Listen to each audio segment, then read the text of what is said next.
Alright, muri yeZimbabwe kusangana kwatiri kuita zvakare popano paZimu News update apo petinoda kupa first hand update anonga ari kuitika munyika yedu yeZimbabwe. So kana uchinge uri mutsva pano tongokurudzirana kuti usabve pano usina kusubscribe, kulike nekushare, because makalike kazvinoti tione kuti nhauwa dzetiri kuisa idzi dziri kufarirwa neruzhinji rwenyika yeZimbabwe reo havasi kufara nadzo. So ndine maupdates endiri kuya ndakatibatanidzei pano maupdates akati one day ndiri kuya ndakabatanidza pasemu video irori. So tiri kuona update yedu yekutanga muri yeZimbabwe, update yaVice President Kosotino Chiwenga vakusvika paextend yekuti vakuchallenge vaEmmerson Mnangagwa directly, because mazuva tiri kuona kuti vakaendesa mapapers emadosiers emupolitburo directly kuna president Emmerson Mnangagwa kutoti no, iwe ndiwe president, ini ndiri vice president, iwe ndiwe president, ndiwe une simba rekuti unge uchimisa zvigananda zvezviri kuita. Takaona mazuva aya zvigananda hazvina kufara sezvo tiri kuziva kuti vanhu vakolonizwa nemari. Tiri kuona kuti madosiers iwavo akarasirwa kure, but waMnangagwa vakataura ivo vachitoti no, pane zvese zviri kuitika izvi the side Delish Ngwaya ari kuzvishandira, sezvo tiri kuona kuti Delish Ngwaya vari kudya futi vanhu vari mubato reZANU-PF because ndiye akapiwa marozirori egeopomona ayaya. So tiri kuona kuti VP Chiwenga havasi kudzokera kumashure. Coup irida kuitika izvezvi yakasiyana necoup yakaitwa nguva yana president Robert Mugabe, iya yekungoti inongorera 3 days 4 days munhu inogona kutora 3 months or 4 months, but pachadeuka eropa, because tiri kuona kuti coup yakarwa napresident Emmerson navaMugabe hapana kumboitwa zvakaipa zvakanyanya stereki, sezvo tiri kuona kuti kuna vanhu vakafa zvavo kusanganisira mabodyguard ana president Robert Mugabe, kusanganisira mabodyguard vanongamira pagedhi pana vakagaidha dzimba dzana Chombo nechichi chimwe inharo dzakavaurayisa, dai vanga vasinamboita nharo vasina kumbofa. So tiri kuona panapa muri yeZimbabwe macivil servants vakusvika pakumanikidzwa kuti vange vachisaina zvimapepa zvamuri kuona pascreen apa izvi. Unonga uri kunyora zita rako, ID no yako, phone number dzako, address yako. Tiri kuona panapa zvinhu zvekumanikidza vanhu mapepa aya achaenda kunosubmitwa kuparliament, sezvo zvetiri kuona kuti bo ndakakuudzai nezuro papa ndichiri mazuva mashoma kuti vanhu vanga vachitara muono wavo vachibvunzwa kutoti munoionawo se 2030, but chetiri kuziva kuti 2030 iri kuramba ichienderera mberi ende vaMnangagwa havasi kudzokera kumashure. Ivo vari kuita kunga sort of like vari kumashure kwevanhu, but ivo vanenge vachingokanda zijoka vanhu vakavarairwa. So no luck card and no pick and play panenge pakaipa muri yeZimbabwe. So tiri kuona panapa pakanyorwa kunzi civil servants in Chiredzi and many parts of the country have been given these forms for few in before they are submitted to parliament. They have no choice but to complete and sign them. ZANU-PF inenge yasvika pachikoro, hapana choice muri yeZimbabwe. Tiri kupomera vanhu kana tiita sei, hapana kana choice, toti ZANU-PF inenge yasvika pachikoro. Hani mazona yasvika pachikoro wakada kuramba iwewe unotodzingwa, unotofunga mangwana wakatodzingwa basa chichi. Hani mazona chinova chiri cho chiratidzo chinoratidza kuti zvinhu zvomira zvakanaka. It's a dictatorship, it's not democracy. So meaning where ZANU-PF is already planning and campaigning for a yes vote in 2 referendum that work in already underway.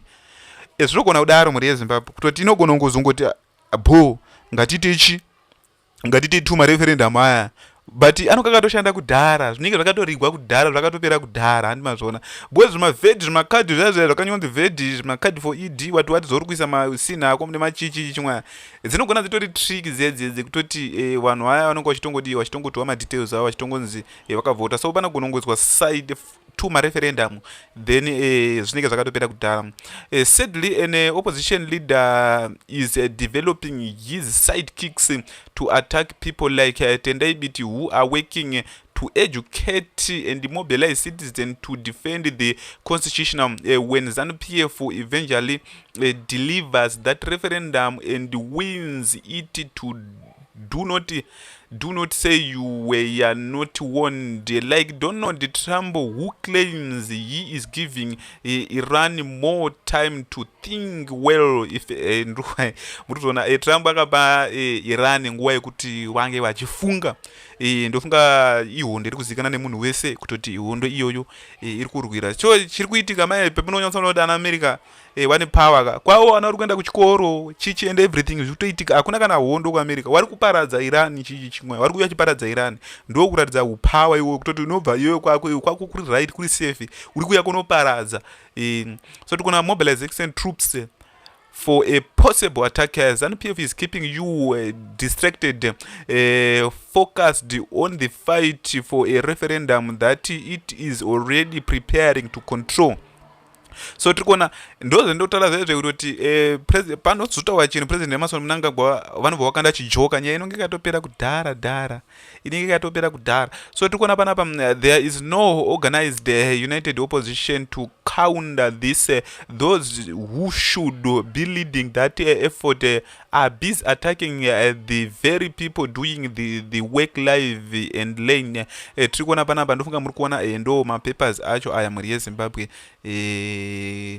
ari kufamba nebato reZANU-PF. Tiri kuona kuti kumbare checheko kwakatofamba mapepa especially vaitengesa vaya vachiita sei. Tiri kuona panapa pakatonyorwa chireredzi comfortable. Tiri kuona panapa panyorwa ID number and everything zvona zviripo. My main reason is that the 5 years election cycle is too short offering. Muri kuona chitsamba ichi saka iwo wangosaina kuti yes zvatopera chichi matsamba anokachingosubmitwa chienda kuparliament chichi chimwe ende panozonzikana kuti chazonyunduka panogona kutobudiswa mapapers ekutoti vanhu vakasaina apa vanhu fila mapapers chichi chimwe saka muri kutaura kuti kudini tinoziva nhamba dzechitupa dzavanhu vese resusu havasiri were vakasaina because panapa pane nemasignature nemachi regedzai timboona kuti vanhu vane muono ipi tizoende kune dzimwe news muchinzwa kuti chii chiri kunyatsa kumboitika. Regedzai tidai so so ngatipinde mucomment section. Which opposition leader ndiye ari kutaura apa? Which opposition leader anatenda ibiitika? Ndiana skotisa kupwanya. One thing you have to know is opposition is in it for personal interest. Mugabe said this on Maduku strategy. ZANU-PF on the other. Ichokwadi kuna vasikaona havavoni kutati vanhu vemunomu vanobelieve in personality, havabelieve in ma-ideas because tiri kuona kuti ma-interest avo makanyatsa kuona pa-opposition yekwashabangu yaya ma-interest avo vanonga vari kutodayo. So tiri kuona pana pakanyorwa kunzi who is this opposition leader because last time I checked it was Washington Ncube. Ichiri kweri yeye hati shabangu ndiyangari chichi wakazongobuda chichi. So tiri kuona panapa vanotononoka kuita amendment yacho on paper. Muzimu nobody can stop a reg, keep breathing and wait for you departure from either Earth or Zimbabwe. Full stop. It's like trying to stop Mudara from marrying a second wife. The woman is already his achasara kumurora chete. Ndo atrachokwadi. It's better we organize GoFund and we print flyers to spread the message in those deep rural areas. People can read. Trangira use that strategy. Mandi muri kuzoona ana tsvangira vanga vari because chinhu chake chaakatanga and imovement rake rakatanga so ndasaka anga ine chipower nacho ana Nelson Chamisa ndezvekungotorerawo padenga saka unongoziziyo zvafana kana kuti business chaichero baba wakatanga business rakazosirwa vana topemunozoona kuti rakaparara because havatombozivi kuti chakambotanga sei chinhu ichi ndo zvingoripo. So tikuona it's true Nelson Chamisa that you are sending people to attack those who are fighting against the constitutional changes. Tikuona Chamisa is very enemy of the people. He comes to mislead the masses pretending to be. Tikuona hati muri kuona kambo yeZimbabwe zviri pana Nelson Chamisa ndezvekuti pana pakuri kusuka force bebe paZANU-PF kutoti wakomana avo vanonga kuisa force ana Johnson Timber ana Tendai Biti ana Job Scala chichi chimwaya ana Madhuku anonga kuita maprisa ekuti wenikauda iye anobva auya manje ani mazona ubva atanga kuita zvaanoita kudhanza pamberi pavanhu so kuvhiringidza zvinhu so ndozvekuti vana vateereri apa ndofunga muri kuona kazhinji kacho wakuatakwa nyangwe nevateereri wayo kutwitter chaicho wakungoatakwa wakungotaura opposite against and wati tikuona vanongogona ngoya vachiti chapwati zvakanyorwa apa izvoti chapwati otosiya zvinobatsiri beta kuti kutoregedza kotonyora kana kuti kungobuda pachena kuti aiwa inini nda content creator chichichi. So what we know is mobilizing the masses, and that the problem, even the masses are not mobilized themselves. Tiri kuona panapa muri yeZimbabwe ndo zviri kuitika. Regedze itende kune dzimwe nhau munzwe kuti chii chiri kuitika. Toti titange kuenda bepanhau reHerod, ndo bepanhau reZANU-PF irori, bepanhau regovernment, bepanhau rehurumende. Tiri kuona panapa simutori ncube arapa nditatenda mawetere amene kuti nhau dzacho dzakawandisa. Toda kuti tiende kune nhau dzetoda kuti tinge tichiona pano, kana kuti nhau idzodzo hadzichaoneki. Chii chiri kuitika. Regedze nditsvage nhau idzodzo. Tofanira kuti tinge tichidziona nhaurwa idzodzo, kana kuti dzabviswa nhaurwa idzodzo dzainge dziripo dzamanje. Tinoda kuti tikuonese zvinhu zviri kuri dziripo. Tinoda kuti tikuonese. Regedzai munzwe ZANU-PF Harare Provincial Chairman Comrade Godwill Masimirembwa speaks on the sidelines of the party meeting with the territory students at that party. Tikona mwandi mukona nemastudent chaicho wakutodaidzwa mastudent ndio maona akagara apa. Ani muri kuona vari kutochanda pamberi nevision 2030 chichi. Ndosaka muri kuona zvinhu hazvina kumira zvakanaka. Regedzai tinge uchitaura. This is the young generation. We have seen youngsters here. First of all, the young ones are the future of our country. And we are saying His Excellency the President is blessed because for the young to be so attracted to the party, it is because of His Excellency's visionary leadership. So he is leaving an inheritance, a legacy, that one must love their country first. The rest will follow. So these young men and women you see here from our tertiary institutions in and around Harare are fully behind Bill number 3, so that the Constitution is amended for the future benefit of the legal governance of this country. It is not for the immediate benefit, so to speak. It is a long-term movement to ensure that the legal governance of the state evolves with our values, so that as a nation we achieve those values. Election cycles which are short disable development. His Excellency came up with Vision 2030, which is a long network inenge yakuda kuti bhaisa panapa, but ndofunga muri kuona ndonhaurwa dzedzimwe long-term vision. It is therefore important that he is enabled to realize that vision, not for his benefit, but for the benefit of the nation. And we can see that Zimbabwe is benefiting. When you look at issues which are going to be discussed there, which also include the president being elected by parliament, first of all, our parliamentarians are elected by the people. They are the representatives of the people. They are empowered in terms of the laws of the country to make laws for the good governance of our country, and therefore to remove toxicity around the issue of who is the leader of the country as president. You want to delegate that responsibility as a people to the representatives of the people, who are our members of parliament. And so when you look at the entire proposed amendments, you see a futuristic approach to the legal governance of the state which benefits our country. And that is the discussion which is here with our children. And it is to also make them fully appreciate that the responsibility to govern a country lies squarely on us as Zimbabweans. And that turn is fast approaching for them to come up with good laws, with good policies, which will ensure that Zimbabwe remains in safe hands for the rest of the world, for the rest of the future. And of course, eternity, the future in this country is guaranteed by none other than ZANU-PF. It has the history of the liberation struggle. It has the presence of the moment.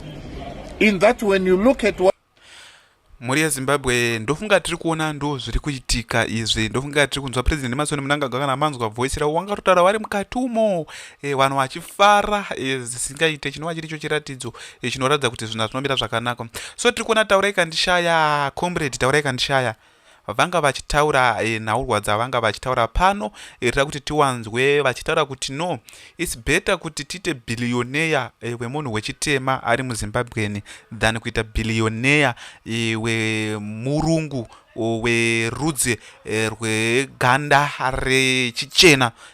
Tikuda mabillionaires vane ganda rechitema, sort of like anakuda tagwirei, ndo zvavanga vachitaura, but vanhu havarwadziwe nabillionaire ane ganda rechitema. Zvinoenderana nekuti mari yako uri kuiwana sei. Zvafana makambonzwa sinzi paine munhu anombotaura nezvaStrive Masiwe, ndi billionaire wemune ganda rechitema, but anozvishandira. Iwe wakabira nyika manje unenge wakutobhaiza, ndipo unobhaizana nevanhu ipapo. So tira kuti tinzwe taura ikandishaya achitaura nhauwa dzaanga achitaura idzi. Ndofunga tiri kuona panapa pakanyorwa kunzi a billion is a billion in the hands of a black man is better than a billion in the hands of a white man.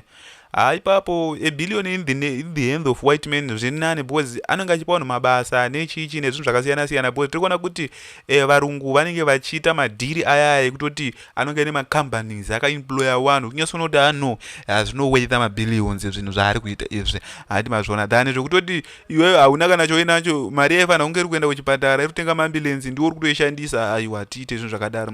If we truly dream of having the GDP in the billion, it means our people must themselves be billionaire. Compare the contribution of our local businessmen, Dr. Kudata Gwere say, Wikino Chivaya, Dr. Tungwarara, and Honorable Scott Sakupanya with Roy Bennett. With Roy Bennett, for example, never insult a billionaire or a millionaire, otherwise we will remain poor. Ndo mashoko atataura na vataura ikandishaya ava vari kutofadzawo vatengiwe duru. Ukaenda kwaari nekapu yemadiamonds aibvunza vanhu kuti matombo aya anofanirwa nefishi dzangu. So ukawana kapu yako yematombo aya, you bring to me, ndokupa kapu yemasweets, ndobva ndazokutengesera fish at half price. So diamond redu tairiendesa kuna Bennett achitipa masweets tisati ane knowledge yacho. And Bennett had to build an empire in Canada ndokwaakazofira.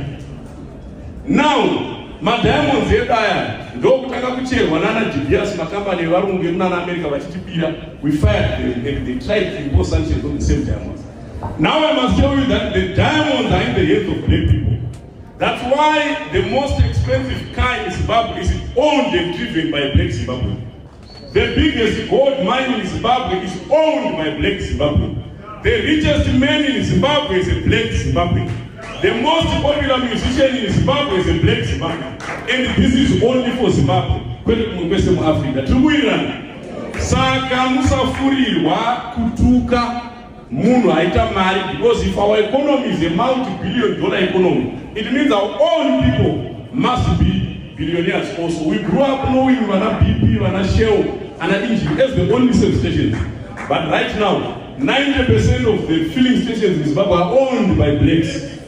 Okay, the richest person ever live on earth, Mansa Musa from Mali. Even Elon Musk has asked money for you because he connected and resonated well with his resources. So never be discouraged from becoming a millionaire or a billionaire. Ende usafe wakatuka mufumi kuti imbava. Tawira. Pari panyaya Elon Musk ngaatombomire, because Elon Musk anotogadzirisa tunyika twese nemari yainayo yakuweitha izvezvizvi, because tiri kuona kuti Tesla inoweitha kuma-trillions, iye yake individual tisetirasa macompanies nechi I think kuma 500 billion nechi anenge atodarika kuma 500 billion, 600 700 billion. Saka manje Zimbabwe cheche yakashaiwa 15 billion yakasheka cheche, anotogadzira tunyika tose turi kuno ngasenza se Elon Musk nezvimwe.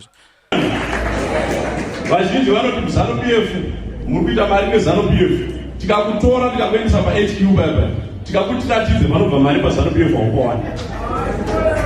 But what we need to do is to make sure we align with the vision of the muri kuona zvinoita vanhu veZANU-PF vanoita vamwe vanhu unga vana madiki, so hanzi muri kuita mari neZANU-PF saka kuendesa paZANU-PF building bayana majongwe house unowana mari asi kuti ari kufunga vana madhomu checho havazizi kunotohwa mari kana uri mubato reZANU-PF ari kufunga kuti vanhu madhomu checho havazizi kunotohwa mari.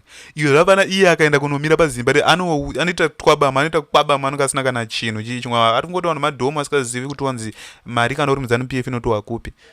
Aitombotowi pabuilding pepe vanhu vanotoziva kwainotorwa chichi munhu yese anotoziva kwainotorwa lekuti uri kutoisa munhu ezvinezvi haatomboendi pabuilding iro anenge adotobvumudza kuti aiwe goridhe rinowanika kupi, madiamonds ari kuwanika kupi, chrome chichi dotora kambani yakati ndira kuzotogrebha masensi muharare zvakangowanda zvo zvekuti tinongochiwana mari chichi. When he said stop shouting in streets and make money. So to achieve this, we must align with the constitution. Tiri kuona handitaure kanisha.